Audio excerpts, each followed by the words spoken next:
í kvöld, hvað að gera sjálfur? Sóknarleikurinn var bara algjörlega falli. Það þriðja leikta og öðru leikta voru bara mjög órólegir boltan. Við vorum að leyfa að henda okkur út á öllum stöðum og koma okkur alveg úr jafnvægi. Það gekk vel í fyrsta leikta, kom boltanum inn á ræðin og fór skotan. Það er bara sjálfum mér og fleirum. Við þurfum bara að ná að róa leikina sniður og spila sókn. Það hefði viljað halda þeim undir 80, skora 88. En já, aðeins sóknleikur hann til. Kemur þú smá raunhjá því, bara í enda fyrir eða stundum lokina svona?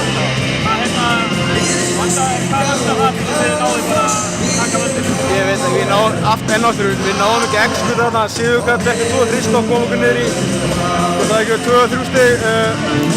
Þeir skora eftir 2-3 körfur röð, þá Kanner og Kristó með eitthvað two-man game á körfunni og við náðum að stoppa það.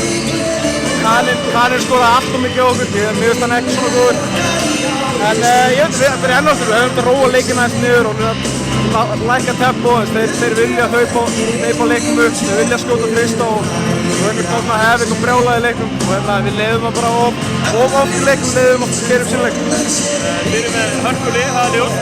Við erum að heldur framlega frá eins og Dala og Sigurkarl sérstaklega í kvöld. Er þetta leikmenn sem við getum búist til að sjá á þessari ferri veitur? Já, bara algjörlega. Þetta eru strákar sem við erum að treysta og koma með í second unit og vera með þessu auka 5-10 stig og við þurfum að halda ef við ætlum að gera eitthvað til. Þannig að þetta er bara það sem við búumst við. Við erum ekkert að fara núna að klappa á baki. Þeir búast bara við þessu sjálfur. Þetta er það sem þeir eru að gera, þetta er þeirra hlutverk. Koma orku, koma stig og koma vörn. Og það var frábært. Þeir munu gera þetta í alla veitinni, alveg fullt að trúa því.